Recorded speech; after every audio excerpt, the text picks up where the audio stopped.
All the other kids with the pumped up kicks Hello, better guys. run, better run, faster than a bullet. What? Hello? I hope you're all doing well. I'm just gonna ask a quick question. When can we play the game? Oh man. Hold on, let's get into the show first. Entropy, where's the intro music? All the other kids with pumped up kicks. Hang on, folks. We got some music here soon. I love that somebody's just immediately asking about the Yeah, game. when the game? So funny. When's the game? We'll get into game talk. Just let us start the show.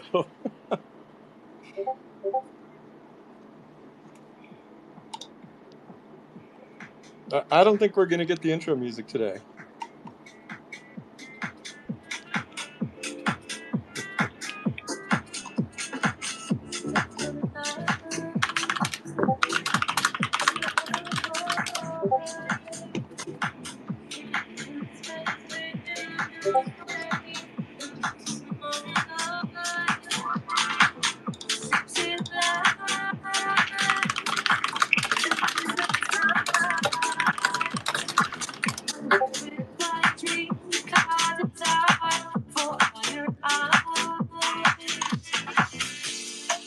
No place for beginners or sensitive hearts. When sentiment is left untold.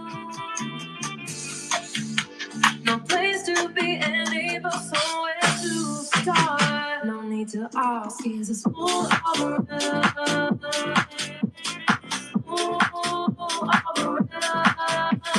All right, let's just jump in.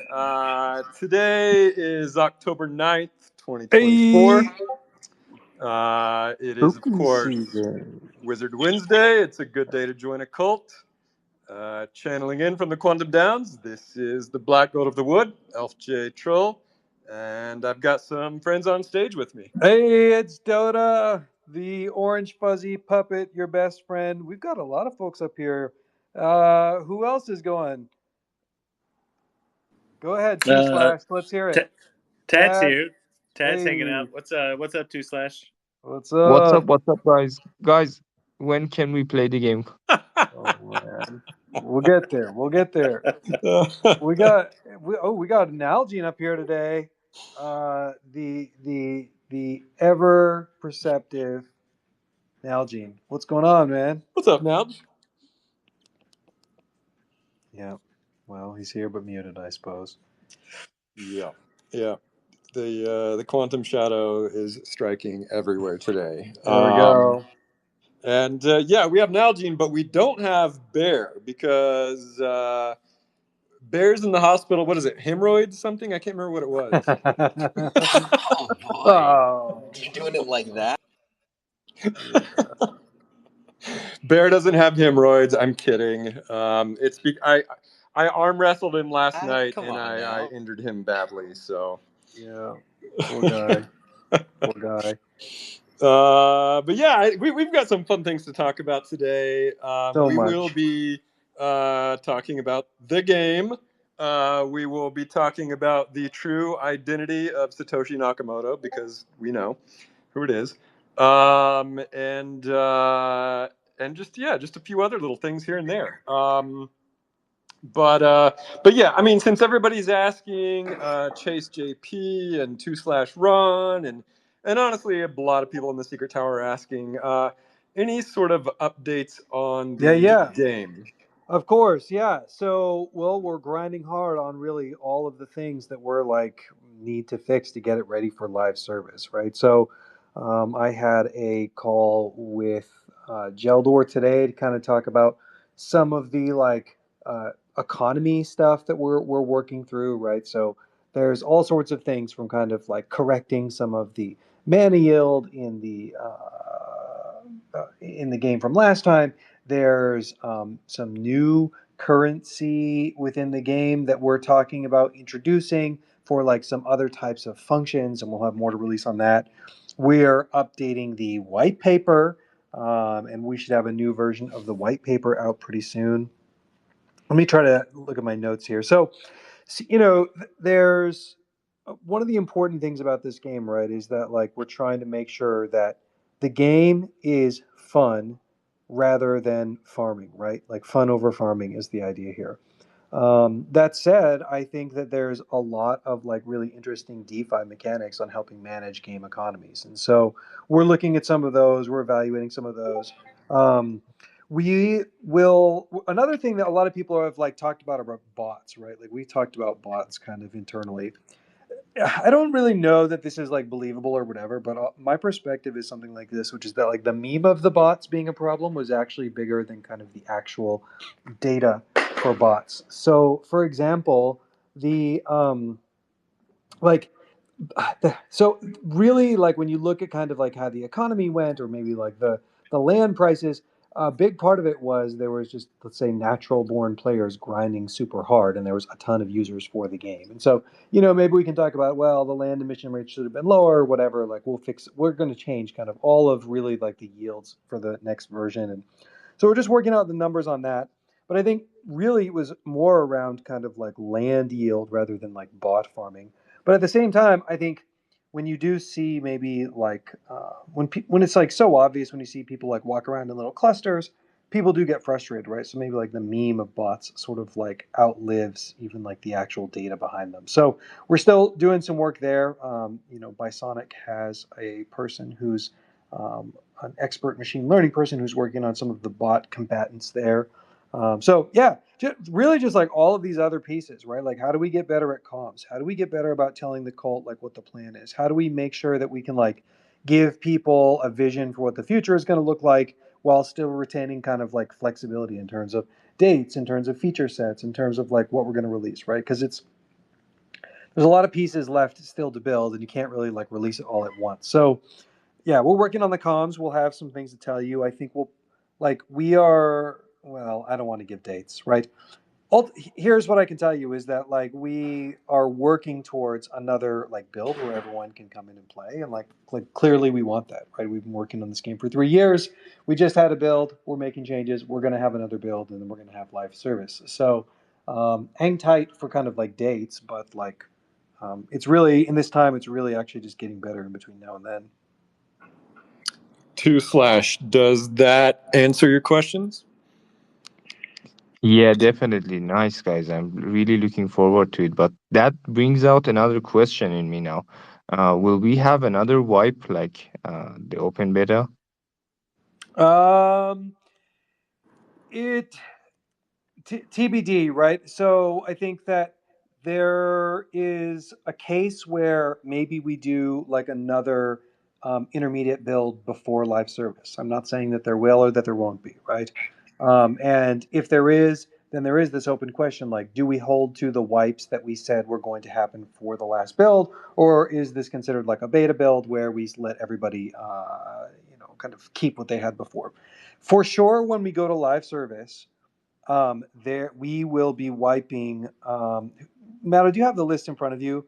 Like we posted an announcement in the channel, the list of things that you'll keep and the list of things Yeah. that will be wiped. And the thing is that like so for live service, for example, part of the reason why we do betas is because we learn that, for example, like certain builds or certain items or certain like mechanics are like don't work, right? So like some of the items are going to change in abilities, and if you let people maybe keep those old items, it throws the balance off. Like it's so important that when we start the game, that everybody like feels like they can have a more or less equal playing field, right? So yeah, here's the announcement that I have. Basically, after when we do live service, what you will keep is your mana, your cards, your land, your bear statues, the builder's crates, quantum gifts, scaleborn chests, any sort of special banners that you got, or any special CBT decorations like the Alisar statue or the cloud chair. But what will be wiped is the character progress, your materials, right? So you start level 1, your materials, the equipment, and the recipes. Because those are the sort of like off-chain pieces that need to be like adjusted, reset for the live build. So I know that people who ground to level 15 are going to want, it's not that fun to go from 1 to level 15 again, but that's just a consequence of playing a beta. So those are the things that will be wiped. Now, will there be another build where you're able to maybe keep some of those things? I'm not sure. It hasn't been decided. Will there be a build where maybe like if you had items, you might be able to like break them down? I'm not sure. But ultimately, when we go to live service, character progress, materials, equipment, and recipes will all be wiped. Right. And we wanted to make sure that we gave like that, like obviously there's some goodies that you keep for like helping us with beta testing and stuff. So that's why we specifically had like, the cards and the gifts that we gave out and the builders crates, right? Those are all kind of things that we wanted to have. Like, even though we're going to do wipes, you want to have something that, shows that you were here and kind of like as a prize that you played the game with. So, so it's not all like, not all lost. A lot of things that that you got in game were specifically made because we wanted to test those things, so like certain spells and stuff. So like in the full build of the game, it may not be at that quest line wherever that gives that spell. Maybe that spell doesn't even drop from a quest line. Maybe it's like a rare drop from a monster, right? But we can't test it like in that way if we were gonna balance it like that.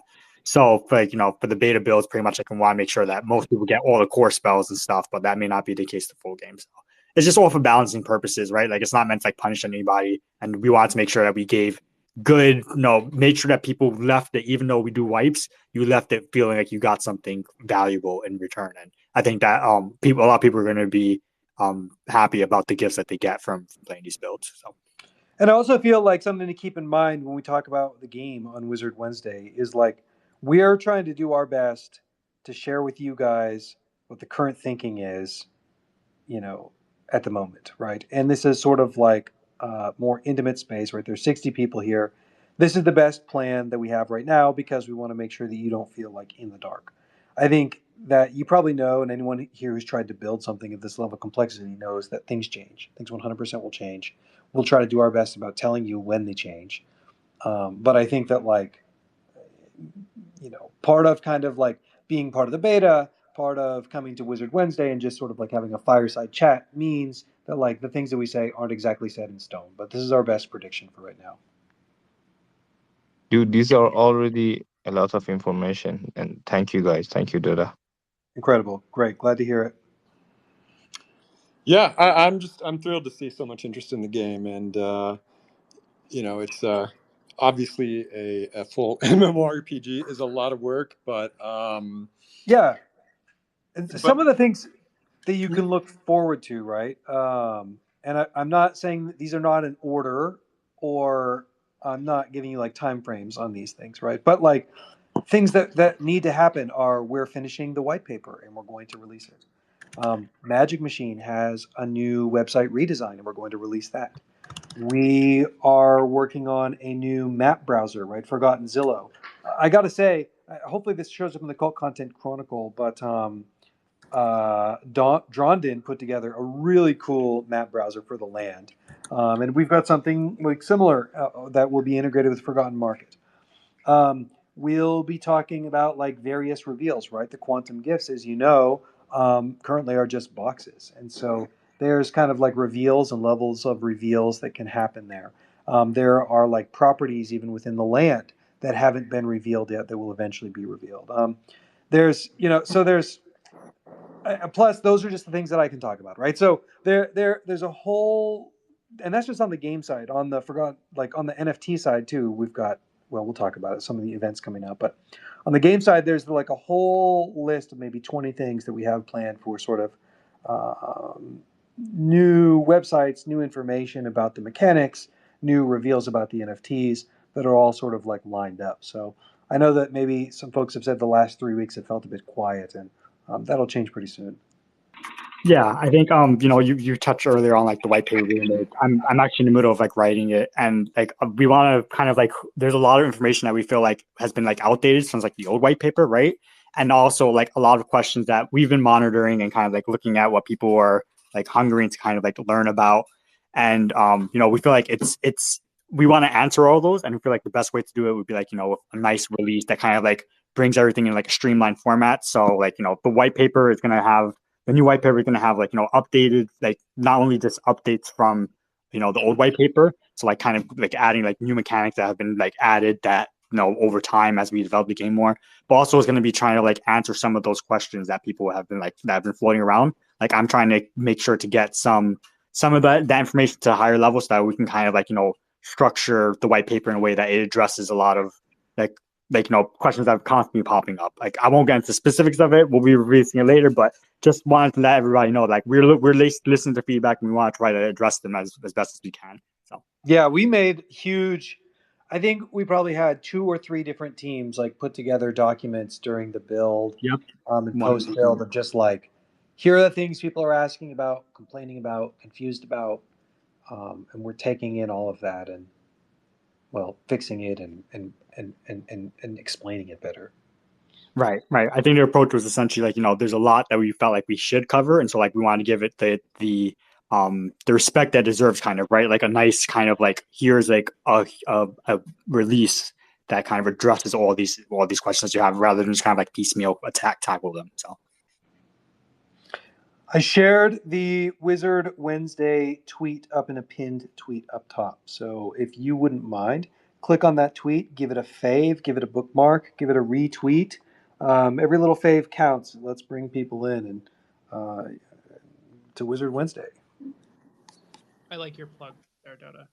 There you go. And also, my audio is back. Apologies, everybody. A 3.5 Okay, millimeter great. jack dislodged itself from my PC setup. So Oh here no. Okay, great. Let's move to some other questions. Crucifor is asking, when lore site going live? And I've seen a lot of other people ask about the lore site that I had talked about. God, I don't know, maybe like 2-3 months ago. And I've mentioned this before, but I'll mention it again. The lore site has taken a new form. Basically, all of the lore content that was going to be on the lore site is now in the Wikipedia, and then I think we are going to update the Book of Lore itself with a much stronger like introductory section that will also have this core lore.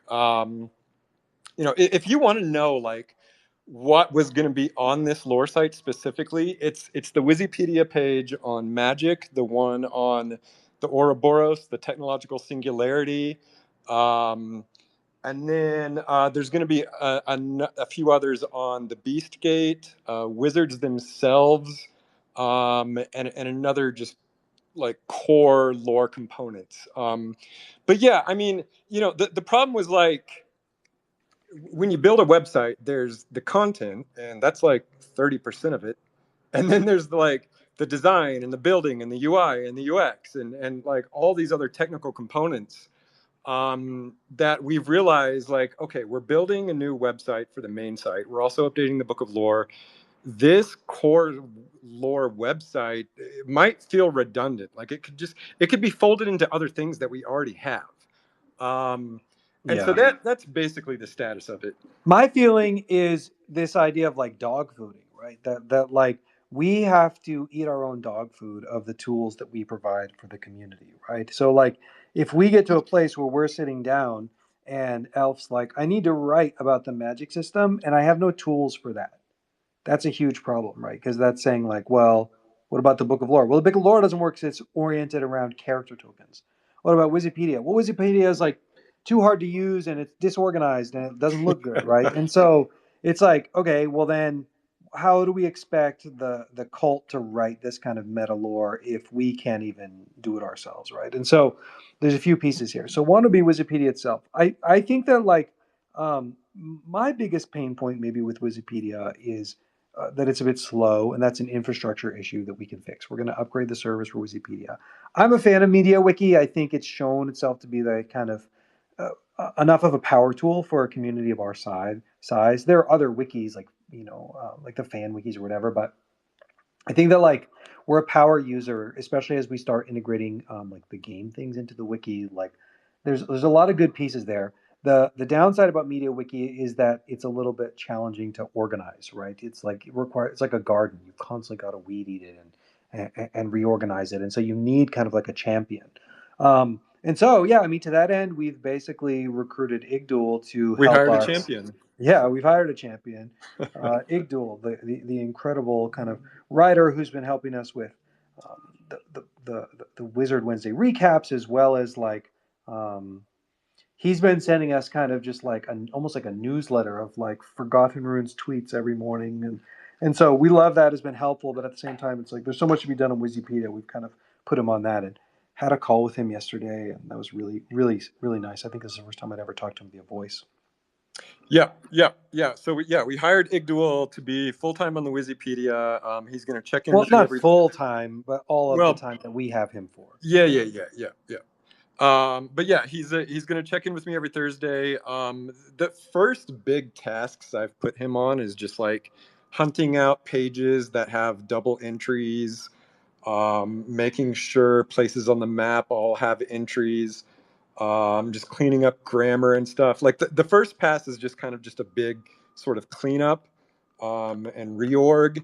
But then eventually we want to really, I want to redesign the homepage. I think it could be better. And then I might even have Igdul start creating new entries on a lot of things. And then I have just a ridiculous labyrinth of Google Docs of lore that I've written about Forgotten Runes at large, and I'm going to start handing those off to him to get into the Wikipedia. For example, like all the heads. Like I've got lore written for almost every head. I just need somebody to get it in there.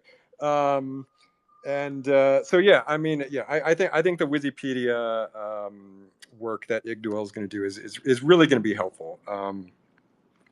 So yeah, the other part, the other side of this is the Book of Lore, right? And so there's like a million pieces here in terms of kind of like, I don't know, let's say low user satisfaction with the current version of the Book of Lore. The original version was open source. It was forked for Forgotten Ludes, and the original version was completely on, Chain and IPFS. The new version, but the problem was that required people to pay gas. So we made a version which is offline. There is an API for it, right? But we haven't really documented the API very thoroughly, so it's not exactly clear how you could, write your own book of lore. Plus, like starting from scratch is a tall order, right? So there's these issues around. It's not open source, so the builders can't really contribute to it, and it's baked into the Forgotten Runes website, which has a lot of other things on it. It's using IPFS, which frankly these days we'd probably use Arweave. Now, granted, there's a bit of a fee there, but it could be subsidized. So I think like that's one issue. It's like it's not open source. It's not using probably the durability that we would use today. Then there's this other issue around and it's based around character tokens, right? The Book of Lore is based around you own a wizard, you write about that wizard. That was so innovative in 21, but it's a little bit dated right now because we have these issues of what Elf is talking about, which is, I can't write this like meta lore about what the magic means.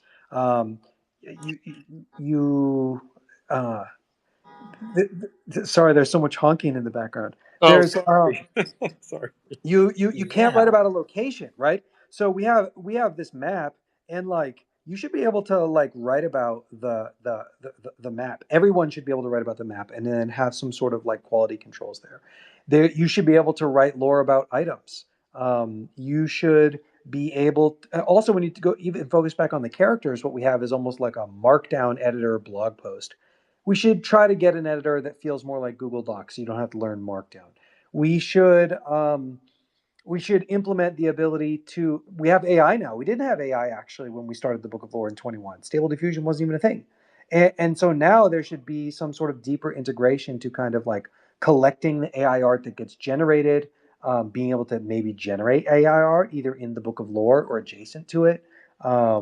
This idea that you might be able to define your character's personality and alignment and traits and attributes, right? That like right now, even when you use the Deep Dream Master, it's the traits are fixed, but like Magus Devon has a Game Boy, and like that's not part of the collection exactly, but she should be able to define that in her character's like lore page, right? So you can see these like 4 or 5 different areas that all actually need to be brought under like one house, which is like, I don't know, Book of Lore 2.0. There's a new version of the Book of Lore which supports this idea of like the meta lore, the characters, relationships between them, more metadata about the characters, better durability, better usability. So all those things are like in development, and we're not going to have this done by October, but like the lore is the core of the project, and we're finally ready to kind of like revisit the Book of Lore. And so yeah, give us some time. It's in underway. Yeah, let me say another lore thing that is underway, and this will tie back to the game. My big job right now is it's really my most fun. It's the thing I love to work on the most, which is just writing lore documents. And so right now I am writing lore documents for the game, specifically stories around the dungeons. And what I really love about it is it's it's a place in the game that I think is going to interact with just the community lore and the NFT lore more than anything else that we've seen in the game as of yet. Um, and I'm really getting a lot of different community members' lore into these dungeon stories, and not just your lore, but your characters as well. So, like you can I think that you can expect to see like a lot of community members' characters actually in the dungeons, playing a role in the story. And so that's a lot of fun. I'm sure some of you have seen in the Secret Tower over the last few days. I've been putting out lore calls, and that's why I've been doing that. And I'll probably do more. So if you want to see your lore get featured, just look out for the lore calls.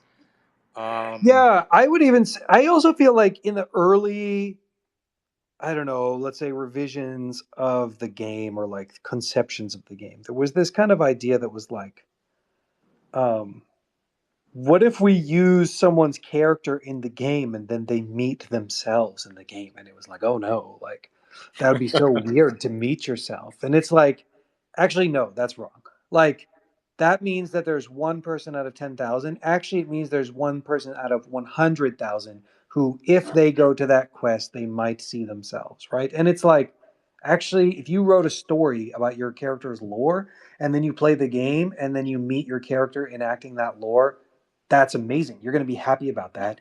And all the other 100,000 people get to like play almost a version of your lore. That's like the point of the whole project, right? So I think that like maybe some of the early versions we haven't put two and two together there exactly, which it sounds a little obvious in hindsight, but well, that's what we're doing now, and I'm like very excited about it.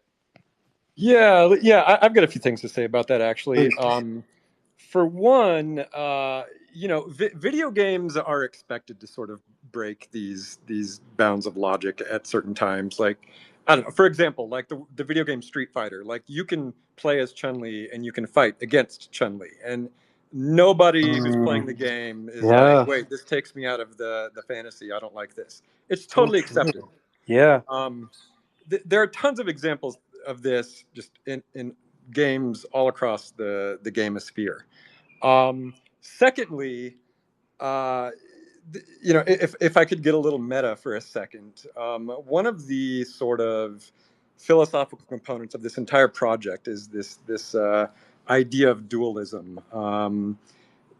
For me, I was inspired by the Gnostic idea of dualism, but really, it's a much bigger concept. It's this idea that you, as like a flesh and blood person, can role play as like a digital character on the internet, and so there's two identities that you're constantly maintaining in this sort of quantum state of being.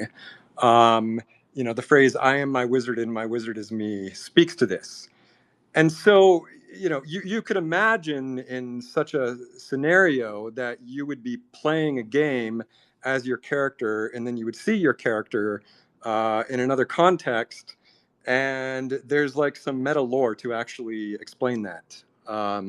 So just game logic and internet logic and this idea of dualism.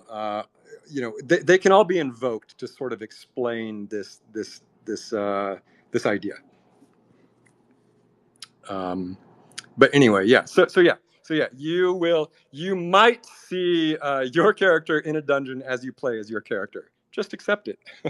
But yeah, so yeah, that is one really fun thing I've been working on. The dungeon stories are. It's funny because like at first I wasn't too excited to write them because telling a story through a video game medium is, it's not like a comic, it's not like a show, it's its own thing. But now I've embraced it and I'm actually really excited. Like I'll just put it this way: there's a whole dungeon story that involves the Impy Shake, and man, it is so fun. So yeah, I'm really excited for y'all to play the dungeon stories. Yeah, I think like we already see how the dungeons were structured in the open beta, so they're kind of like like mini stories that can be explored with them, and like so that kind of gives the flexibility for kind of like doing like a small adaptation of like a book of lore entry, right? Like because like in the larger scope of the game, right, there's going to be like another like larger meta narrative, and like the question becomes like how do you really kind of like integrate some of these smaller stories into that larger narrative? And like I feel like dungeons are like a really good place for that because they have this small kind of like structured story that you kind of play along with your friends and kind of experience all together, and you can have like those special special NPCs in there, like maybe even special locations and stuff that can be like just specifically for like that story. So like it gives a lot of cool flexibility that doesn't like overall have to like distract from like the larger the larger mainframe of the game itself. Yep, absolutely. And also just one like side anecdote about the Wikipedia. This is so totally disconnected, but there was something crazy that happened a few days ago. The Wikipedia was down. We could not access it. And I was like, Woz, what's wrong with the Wikipedia? And he dug into the code and he discovered that Claude, the AI, was data mining our Wikipedia, aka stealing our information. And like that was a little bit of an insult, but to add the insult to injury, the fact that we could not use the site while they were robbing us, like that just blew. That's so my funny. mind.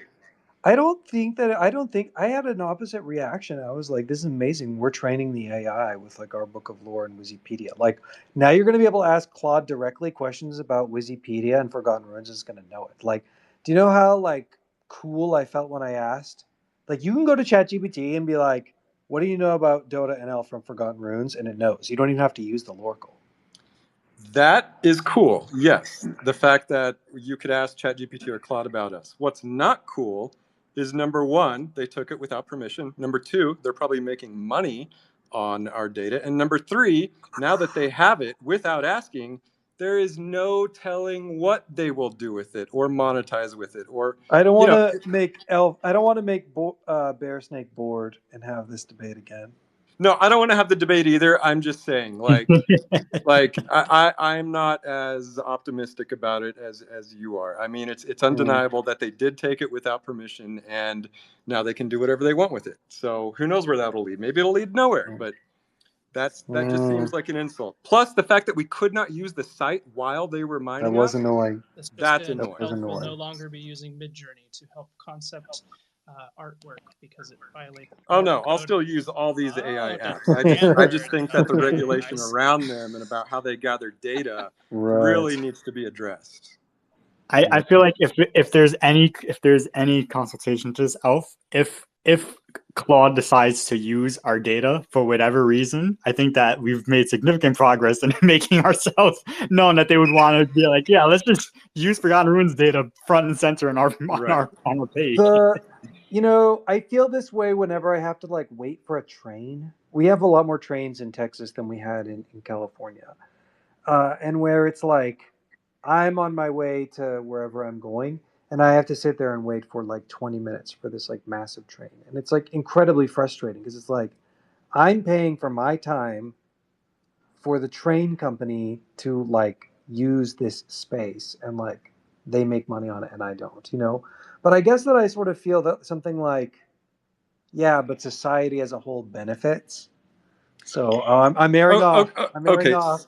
Sorry, but like, guys, you would not accept this from Google or Facebook or any other company. I mean, this is a debate that has been Okay, hashed but out. that's not true, because if someone searches Forgotten Ruins Wizards Cult, I do want Google to show us. I'm not talking about like showing, like dispersing our data to other people. I'm talking about the fact that these corporations take it without Right. permission and like literally steal it, and then they make money off of your data and you don't. That's what I'm talking about.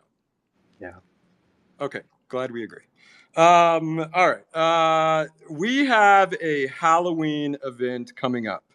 I wouldn't say we agree. I would just say I'm ready to move on. Okay, wait, hold on. You're saying you're totally fine with Google reading your emails, taking all of your information, and selling we're it? transitioning over to the Halloween No, event. Entropy. Let's Entropy. go. Entropy, stop. You're cool with Google reading your emails, taking your data, and then selling it back to advertisers and then targeting ads towards you? I really like Gmail. It's like the best Gmail app. Dota, I'm talking about them reading and taking your data and then selling it back to you. That's what I'm talking about. I'm going to do a quick poll in the Discord. Would you guys rather continue this discussion or hear about our Halloween event? Yeah. Just that one question, and then we'll move on. I'm okay with it. Okay, got it. All right, Halloween. We put out an image on the main account, and it's coming. We don't have a date yet, but expect probably around Halloween. If you were there for the last one, you would know that honestly, it was probably one of the most fun things we ever did. And we are aiming to do it again, except maybe even better this time. It's going to be so fun. So, okay, what can we say? There's a group of things we can't say, a group of things we can. So, the one thing is it's in 3D. It's using Improbable and the Edison platform. So we are partnering with the incredible Edison platform. And so, is the founder of the Edison platform well known? Whatever. Because I want to give credit where credit is due, but then I don't know if they're not. Anyway, it's going to be in 3D. Don't know either. Yeah, it's going to be so fun. If you're listening and you're the founder, tell us if we can say who you are. And so there will be a 3D environment where you can run around as your wizard. We have also talked about you can run around as your drumroll please, as your 3D warrior. It's going to be incredible.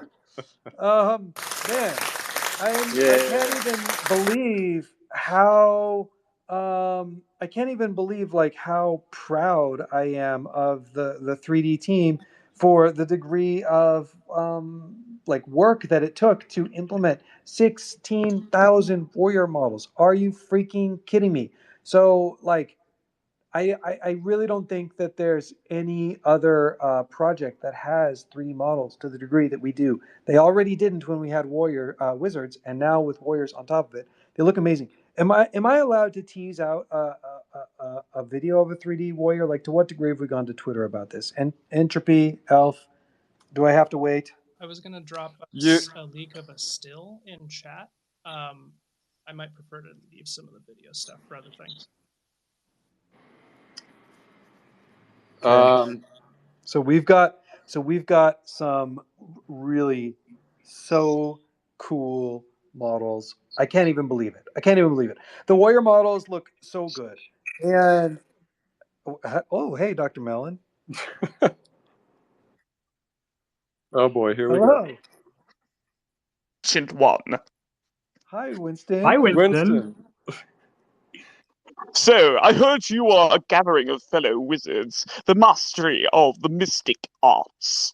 100%. Yeah. Anybody 100%. Is big booty man art belongs in our cult. Oh, yes. We will join the cult to summon the Ancient Ones, Neolephotep. And he will use his dark powers to enslave those peasants. Sounds like cool. Sounds like a plan. Exactly. We'll make big cash money. Okay. I don't know about that one, but I think the other thing sounds cool. Oh, exactly, my good man. So- Well, can we answer any questions for you, or I mean, really, like, tell us more about yourself. Well, I'd like to say that in my free time, I like to eat cream and crumpets and go for long walks on the beach with my dearest mother. She is quite the lovely lady, I must say. Okay, great. Bring her up. Yeah. Hello? Oh, my son the wizard was just talking about you fellow chaps, and he was just saying how much he loves cream and crumpets. I see this is a wizard gathering, is it not? It is, and we love crumpets. Oh, me too, darling. I'll put my son back on. Thank you, Mother. Now, fellow chaps, you know how to summon the Ancient One, Neolepotep. I don't know the Ancient One. You don't? No. Are you, dude? We can talk Lovecraft lore later, but we're trying to announce a Halloween event. I'm gonna mute this guy. Sorry, Dota. Yeah. So, Dota, you were complimenting the 3D on the Warriors, the 3D team. It was actually not our team. We hired an amazing studio called Game Vision to do all of our 3D Warriors. But yeah, I mean, Waz and Frog right now are going through a lot to get them all assembled. So I just wanted to clarify that these were not made in-house. And yeah, sorry, Dota, where'd you leave off? I don't remember. Oh, tea and crumpets, I think. Yeah. We're gonna have souls and wizards and warriors in 3D all together at the same time for the first time. Yes, that was it. That was it. Yes, wizards, warriors, and souls will all be invited to this event for the first time ever. Don't forget pussy. Oh my god. Oh man. I don't know. Normally I love trolls, but yeah, it's just part of the. This is part of what we do here. It's part. Yeah, it's part of it for sure. Man, I don't even know how to get back on track. The 3D Warriors are an incredible achievement, and you did a really good job, and I can't wait to show them to everybody. How many heads are there in the Warriors collection? There's like 160 or something. Like, it's ridiculous. Yeah, Again, well, let me put it this way. There's like over 600 assets, including heads, bodies, weapons, and shields. Yeah. So yeah, I mean, just like it was quite literally a Herculean task getting all of these together. But yeah, they're going to be ready for this Halloween event. So okay, I know. This is what I was going to say. I think I'm back on track. Here's what's really fun about this event. We're calling it Might versus Magic, which is obviously Wizards versus Warriors. And Souls, you're on the side of Magic, of course. But yeah, we've got like a real game built out, and I won't talk about the game mechanics today. But like, it's not just going to be just a maze where everybody has to run through it. It's actually more of a game this time. And Dota, are we allowed to mention the donut? I think so, yeah. And I mean, I think the maze was like incredible and a super like fun event. Oh yeah. But like one of the things about it was that it ran for just like 1 hour, and I think the current iterations were designing for running for longer than that, which is like, so there's like a new mechanic that's a little bit more, the more I talk, the more we talk, the more we're going to get in trouble. But it's a little more PvP than a maze where it was sort of like running through it. So the team at at Edison, at Improbable, are just done an absolutely incredible job. We can't talk about. We need to move on because I'm going to reveal everything. But yeah, donuts are a big part. Donuts will be up. You can earn donuts by playing this game. Donuts, Might versus Magic, and it actually takes place on a place on the map, Mount Umbra. Everybody knows where that is, in the middle of the Quantum Shadow. You want to tell us about it? Yeah, so basically the lore behind it is usually Mount Umbra is totally inaccessible to just about everyone. because it's got a sort of black magic barrier around it. However, it being spooky season and it being the time of year that the Nightmare Imp loves to play his tricks, he is going to remove that barrier because, of course, he is a master of black magic. He's removing the barrier. Wizards and warriors are going to converge upon the slopes of Mount Umbra and basically search for the black magic donuts and any other treasures that the mountain might offer. So that's the basic lore. I'll probably say more about it in the future, but yeah, there's our very clumsy rollout of the Halloween event.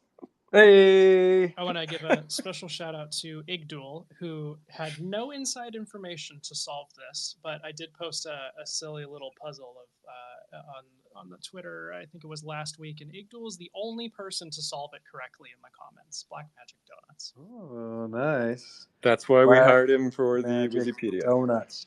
So, speaking of donuts, it's the weekly donut drop. Yay! They went out today. You can check your profile.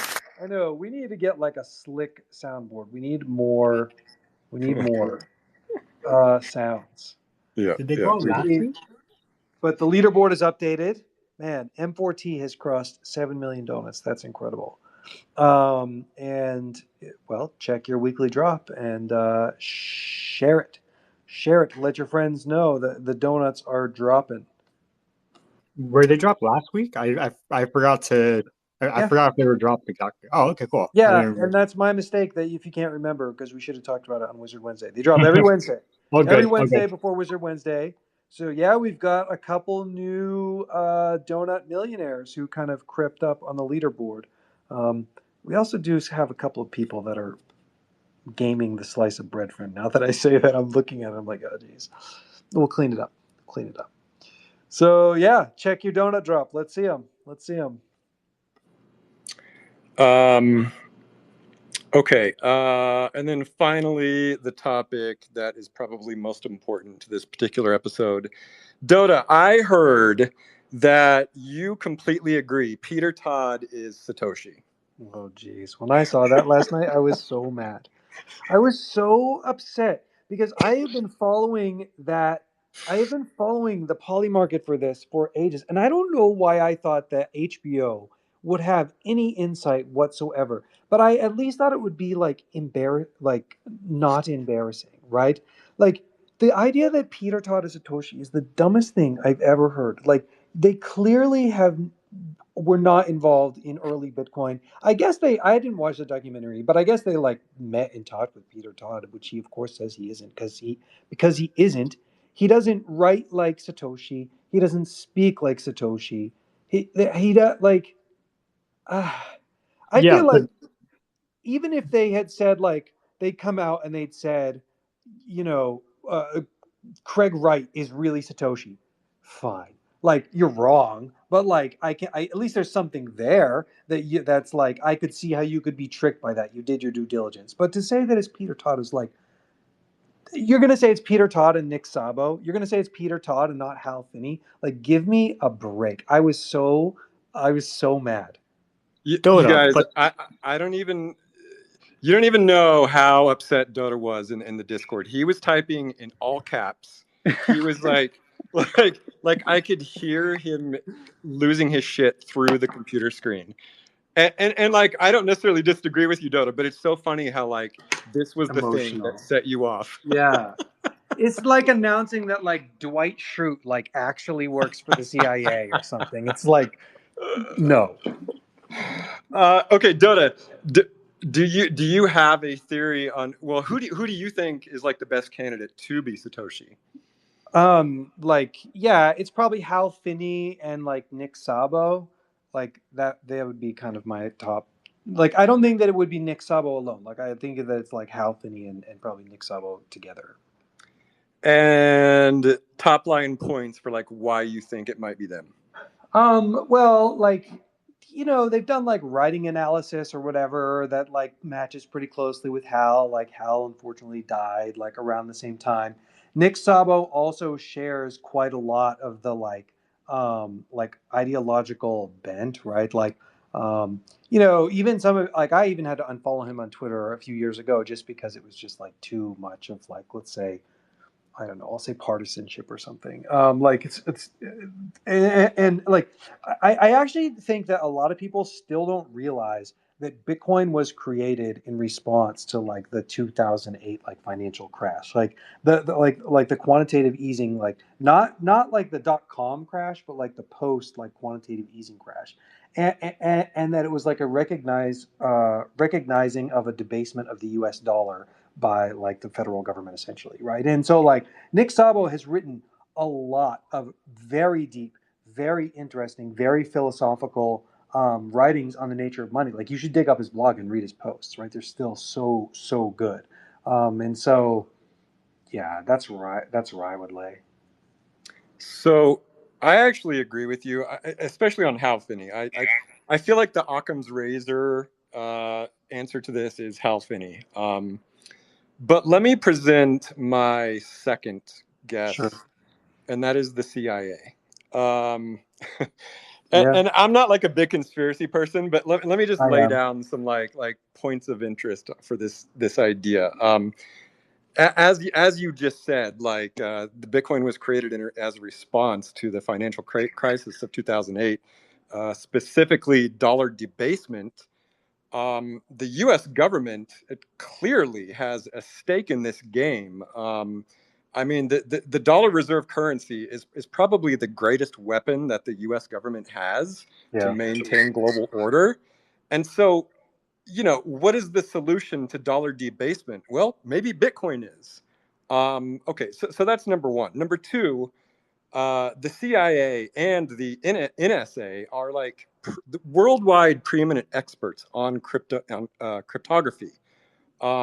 And I don't know if this is true, but maybe you know. Did the NSA actually develop the SHA-256 algorithm? Ooh, I don't know about the SHA-256. I don't think so, but like the NSA for sure tries to backdoor like every kind of new like hashing algorithm, and like sometimes they get away with it and sometimes they don't, and, right? And like I don't know about SHA-256 actually. Okay, I heard that. I haven't fact checked it, but regardless, yeah. I mean, they're clearly experts on cryptography. Um, and then, you know, like the whole Bitcoin network, I mean, what is it? It's like, it's a public ledger where every single transaction is publicly viewable. And yet it's got this veneer of anonymity. So it's like simultaneously Right. anonymous, but public. You know, a tool like that just sounds like right up the CIA and the NSA's alley. You know, it just seems perfect for them. And so, you know, if you're trying to build like a worldwide surveillance network, the Bitcoin network seems perfect for that. And not only that, but like the CIA, when it's like exercising its control over the world, it's usually doing so in worldwide economies. What is the Bitcoin network? It's an economic network. Um, so like, okay, and then finally, people like Gary Gensler just mystify me. I mean, let's look at who he is. He was previously an MIT professor on blockchain and crypto. Like the guy knows his shit on this topic. And yet, whenever we see him give an interview or testify in front of Congress, he has this like weird, evasive, obtuse demeanor about him where he like just pretends like he has no clue what's going on, or he never answers a question directly. Right. And like it seems to me like he and the NSA aren't necessarily trying to destroy crypto or blockchain. They're really just trying to slow it down. And why would they want to slow it down? They want to slow it down so that it becomes more manageable. And I just, yeah, I mean, I just think like all of these things together just really sort of point to a big government conspiracy. So here's my take, kind of. One is like, I guess I just don't assume that like level of competence necessarily. So like, this is the thing. I think the invention of Bitcoin was a stroke of genius that like was not at all clear. Like you couldn't actually just like choose to design Bitcoin, and that's kind of like proven out by like it's not that hard to create an L1 at all, right? Like it's there's only a handful, and the idea of inventing proof of work was like you can't just decide to do that and then it works at the level that it did. That basically requires like a genius to have an invention, like how a lot of history has moved forward. And so it seems like more likely that that would come from outside the government than from it. Okay. Okay. Yeah. Excellent point.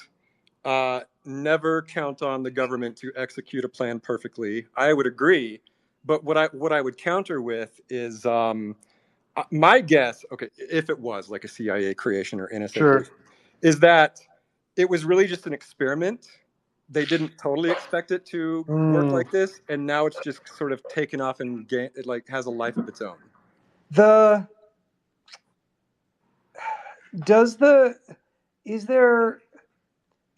I guess the other part would be something like, okay, two questions. One would be like, why would they want an alternative, a rival to the US dollar? Because doesn't that seem counterproductive? You'd have to say, well, you're part of a shadowy elite that's looking to build your own lifeboat or something like that. Well, it's the hedge against dollar debasement is why. Right. And so you'd have to be like, well, there were NSA people that were trying to build a hedge around dollar debasement. Yeah, and plan then B.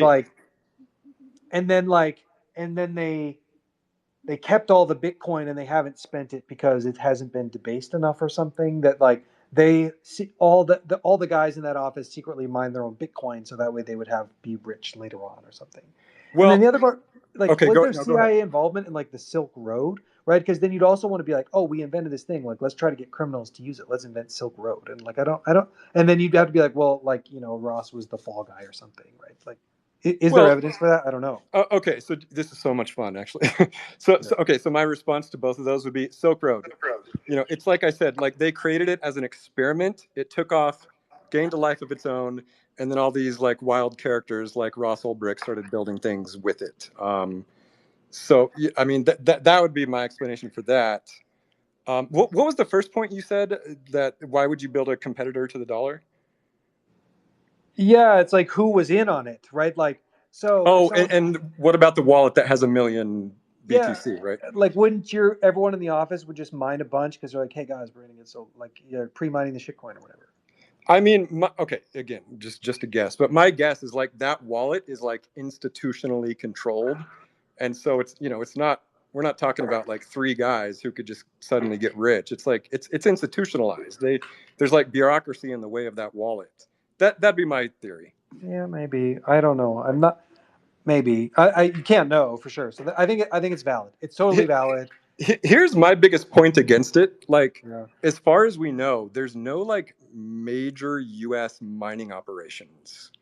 Like other countries have much bigger mining operations than the U.S. Is that right? That's my hunch. You can look it up. I don't know the number. Forgotten Runiverse has your hand up, please. Matto, sorry. What's up? I was gonna say actually my pet theory that I've had for long is almost like a combination of what you two are talking about.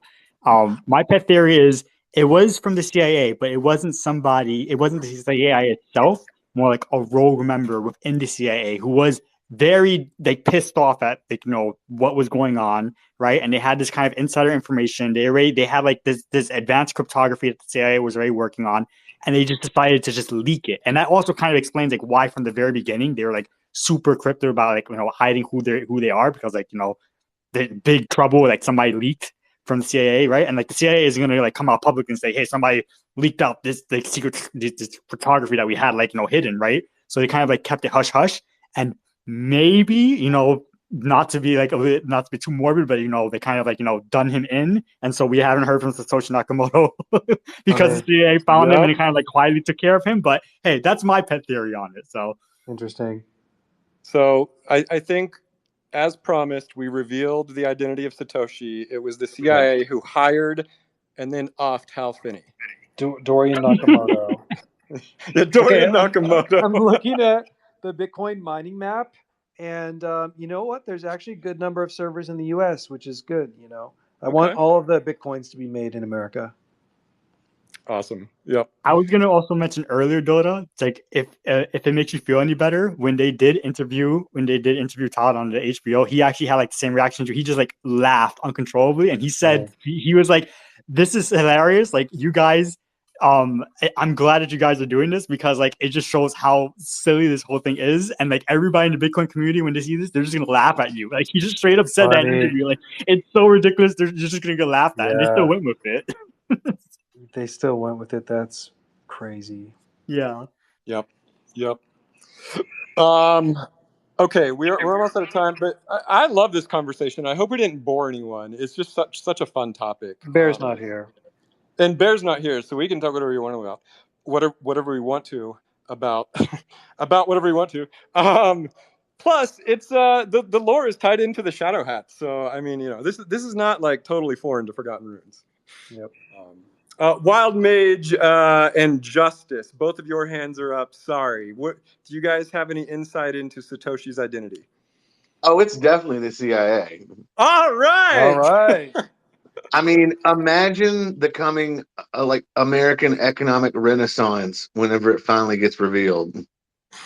That the CIA, I would love that. did it. That's like a pro-America take. That it's like, look at this.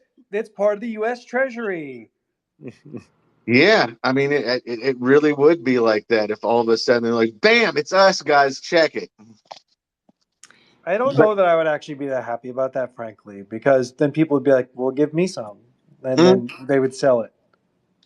I also wanted to say, though, I had one question and one announcement, if I could sneak those in. Of course. Please. The question is, are you guys willing to announce when the Halloween Warrior event is going to be? And the reason why I ask is because I definitely want to make sure I take off that afternoon. No, we're aiming for it to run across multiple days and either multiple times or be running for like several hours, such that we can make more space. Because I do know last year it was like over lunch in my time zone, So yeah, so the current plan is that it will be running for multiple calendar days, multiple hours each day. But we don't have that pinned down this second. There's still some dev work, and I know it's really close, but yeah, we'll try to. I think there might even be a Saturday, like kind of in the plans, but you'll have to forgive me for not having an exact date. But we're going to leave a bigger window. That definitely relieves me because I had to make sure that I took off like that afternoon last time to play. And the announcement, though, well, not only is Tanya Del Rio going to be our Monday Magic News guest for the second time this coming Monday, but we also have a giveaway of a guaranteed cameo in one of Tanya Del Rio's Inktober's, and there's only 21 left, guys. And no, there's 22 left. Yes. And yeah, all you got to do is go and follow us at Money Magic News and retweet the announcement that was posted earlier today for the show coming Monday. And and go ahead and follow Tanya while you're at it anyways. And also be present when we do the live Twitter picker on the show. Okay, amazing. Wild Mage, are you saying Tanya will like draw like a piece of artwork for the winner? Is that the prize that's available? Well, you know how sometimes some of the Inktober's feature just like one wizard in particular or two, and then sometimes featured 3 or 4 in a specific scene. And this, if you're a winner, you are guaranteed a spot in one of these Inktober's. You're a wizard or warrior. Gotcha. That sounds amazing.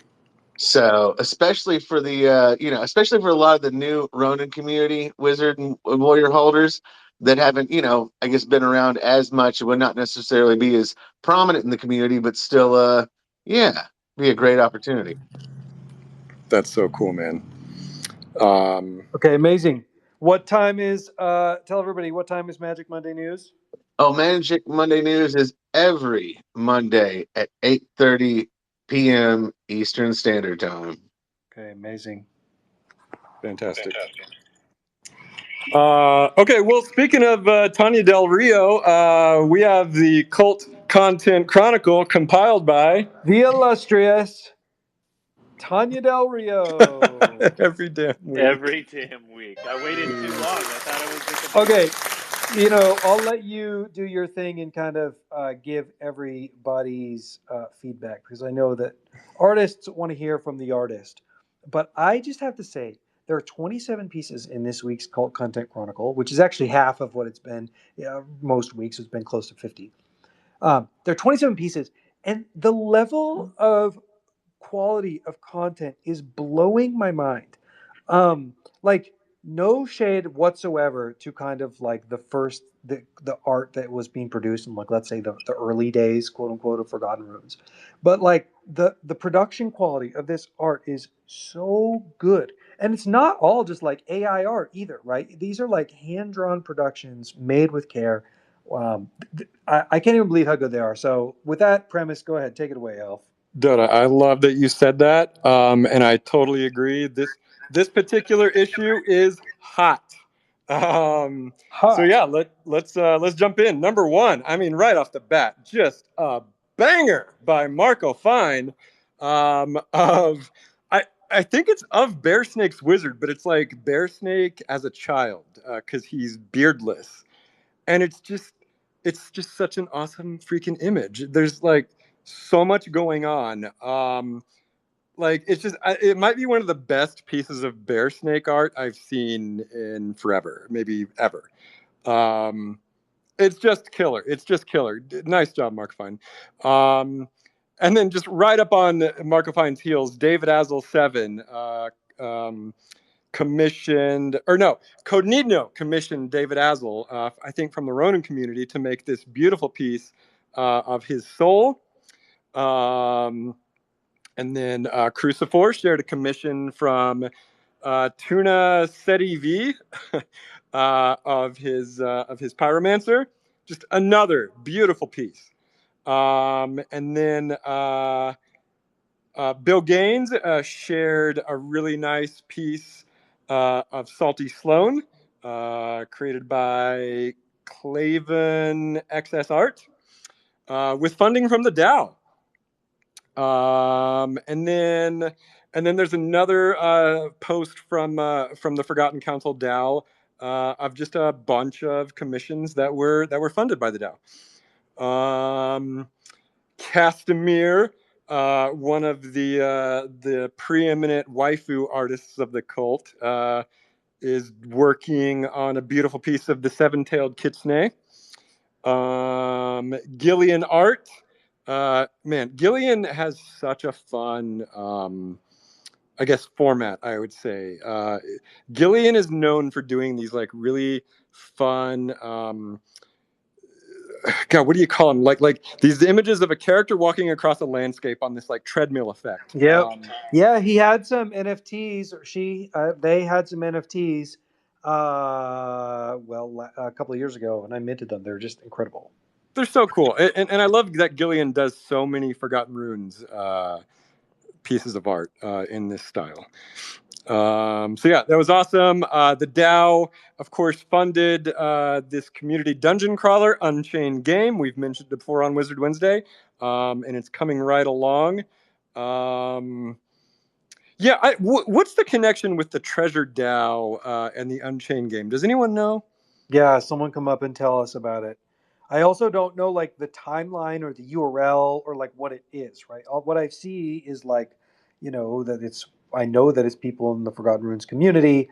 I know that, it's our own people that are doing it, but you'll have to forgive me. I actually don't even know what it is. I think it's like an AI storytelling game, but then Treasure put up like what 500K or something for a prize pool, which is nuts. That was like, that's like not that easy to get a hold of. Damn, 500K? That's amazing. That's like how much we were going to put up for Goblin Town. So it's like, geez, like, that's serious. So somebody come up here and tell us what's going on with Unchained. And if you can't do it this week, let's do it next week. I don't know the full details, so yeah, maybe better to get NFT Sasha to share all of it. But yeah, it's a dungeon crawler. Oz is doing the art, and it ran through our DAO, but they're just getting it up and ready to launch. And this treasure DAO information just came in this week. So I don't know exactly what it means for it, but yeah, I assume just a lot more exposure and a much bigger prize pool. That's so fun. I can't believe somebody's about to make $500,000 from this. That's so great. I don't think it's one person, but yes. Oh, that's just the pool that will be distributed to many winners, I guess. That's what I thought. That's what I thought. Someone correct me if I'm wrong. Yeah. Okay. All right. Well, still, that's a lot of money. Okay. Okay. This next piece is one of my favorites. Zayla Soul posted his young Dream Master, and I think Zay posted this years ago, but it's like one of the best pieces of Forgotten Runes content ever, and so I'm glad he's resharing it. Like, how cute is that baby Dream Master? So cute. It's freaking adorable. I love it. I love it so much. Okay, Magus Devon shared an image of poor bread friend getting sliced. Matto, what are you trying to do here? Oh, he's cake. He's made out of cake. Cake friend. Pretty cute. Okay, and then another one from Matto. The top 10 anime. It's another bread friend meme. Okay, I'm not gonna try to describe it. Just go look at it. And then Matto shared just an adorable little. Wait, is this an AI video? I can't tell. Yeah, it's an AI gen of like. There's a squisher on I don't know Runway, one of these. Yeah. Where like you upload a photo and like they squish it like clay. Yep, that's it. Okay, super cute. Oh, this is one of my favorites of the week. Man, there's so many bangers this week. DAOX Lab, who is just like one of the most talented, just like poly talents that we have, is just doing experiments in a game engine. I think it's Unity, and it's Crucifor's wizard David doing his most signature spell, the Cucum Dog Metamorphosis. DAOX Lab, you really generated a lot of discussion behind the scenes on this one. I'll tell you that much. Yep. You might have people knocking on your door trying to scalp your talents in the future. So keep it going, man. It's so much fun. Sorry, just a little bit more on that. Like what's so fun about this video is it's one cult member using another cult member's lore to make something just very funny, and it's like a reference to like a deep cut meme within the lore. And it's like this is like some real cult shit when you look at this, something like this. It's just I think Zayla Soul commented like the lore is so deep on this. Yeah. So yeah, it's great, man. Okay, Clooney the Rat continues building in Nifty Island.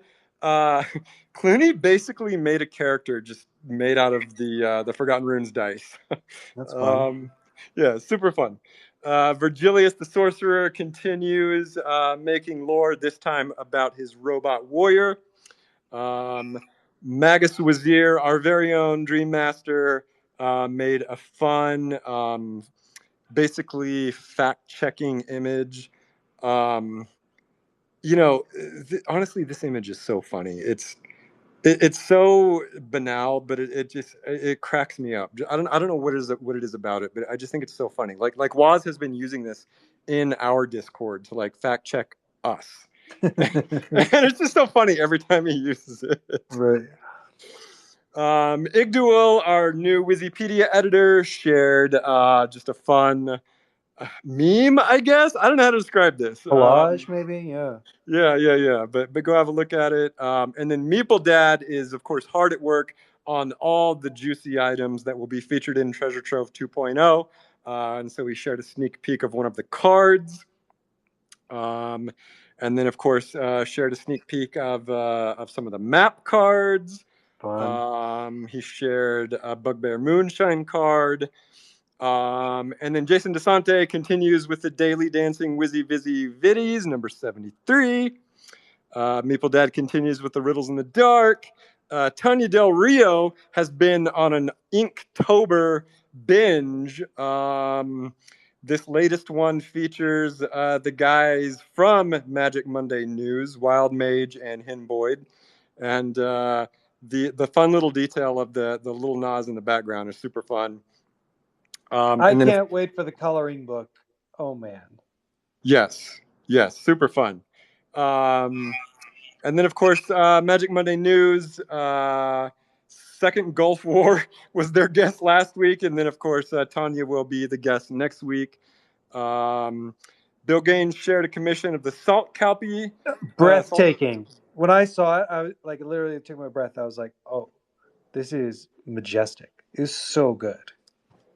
Honestly, the salt kelpies never looked better. It's so badass. Yeah. And then, oh man, okay, another good one. Okay, Osmobro just put together basically a portfolio website of everything he has done since day one for Forgotten Runes. Man, go look at this portfolio. It is like the scrolling will take you like a good 5 minutes to get through it all. It's just an incredible body of work. You know, I mean, you look at output like this, and it's like you realize, okay, having Oz's atelier, his studio, literally on the Forgotten Runes map is well deserved. Yeah. It's so impressive, Oz. I'm so proud of you, man. I'm like honestly like envious that you get to like make so much cult content art. Like sometimes I just wish I was like a cult member and not a cult leader, because I want to do this. But yeah, really impressive, Oz.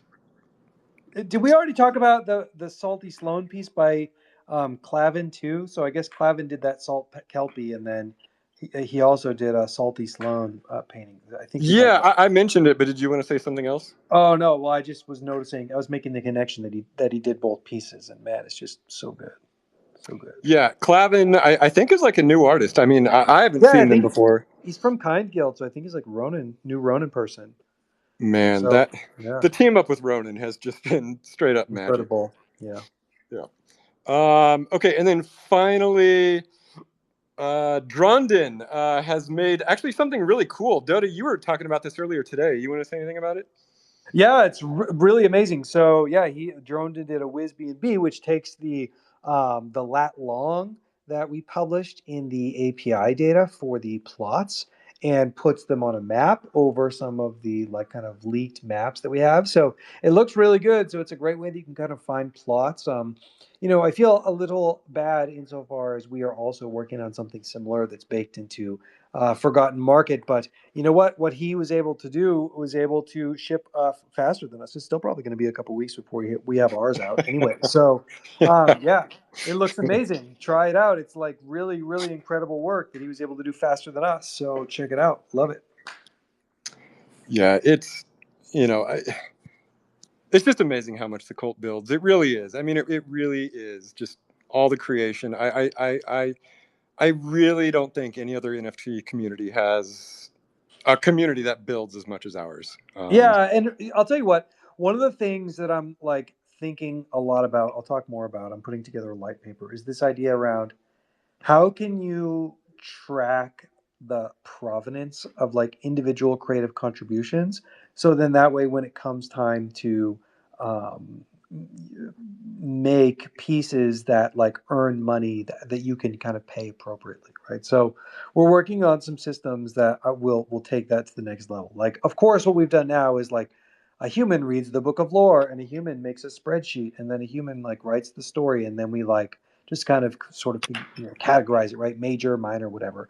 But I think that like we have the internet, and we have LLMs and AI, and we have cryptocurrency, and so there's new opportunities for building financial incentives for creative contributions that have literally never been possible before and never been done before, that we are perfectly poised to do. So yeah, that's on the horizon. So yeah, you're making me want to rant for another 10 minutes, but all I'll say is like is like all the building and the creation it's so important. It's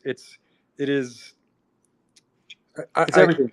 It's everything. Like lore really is at the core, and Magic Machine knows that, and we're using it, and we think about it every day. I mean, just when I'm like writing dungeon docs, the fact that there's like a whole Runes TCG card set, and there's thousands of pages of the Book of Lore, and there's the Wikipedia. Like, I'm using all of it, and I'm just so impressed with how much like lore that we have. Like honestly, I think we have more lore than J.R. Tolkien now. We're like the Lost Boys, right? Like you just sort of like in that movie Hook, one of my favorites, right?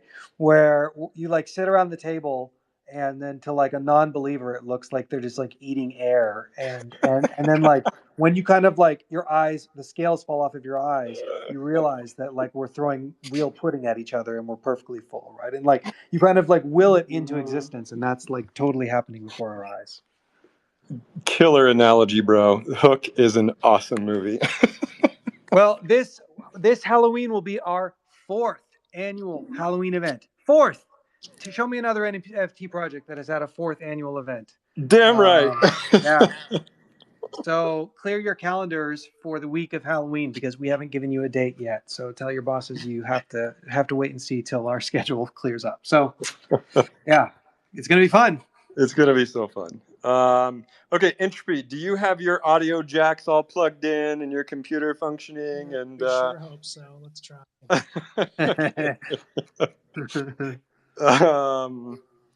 Okay, so yeah, tune in next time where Dota and I will continue to argue about data mining. We will continue to debate the identity of Satoshi Nakamoto. We will continue to discuss all of the magic happening. And this has been Elf, Dota, Entropy, Tad Major, Wild Mage, and all of the Wizards of the Forgotten Runes Wizards Cult. Channeling out. See you, everybody. Bye. Black gold elf, not a puppet too. Best snake by the ocean blue. It's Wizard Wednesday.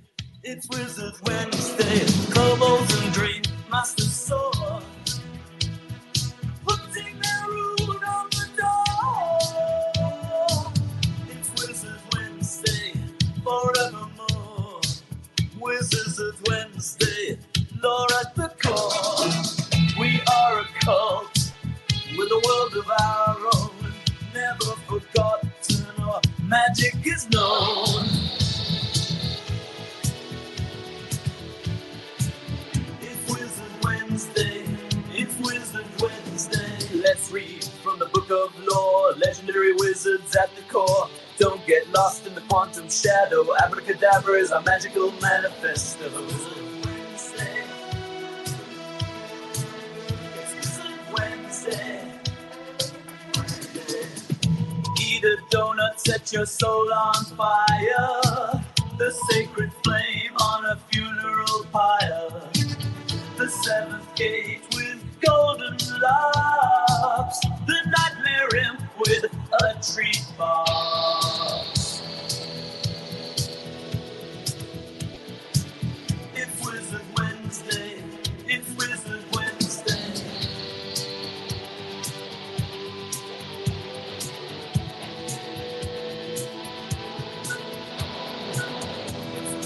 Wednesday.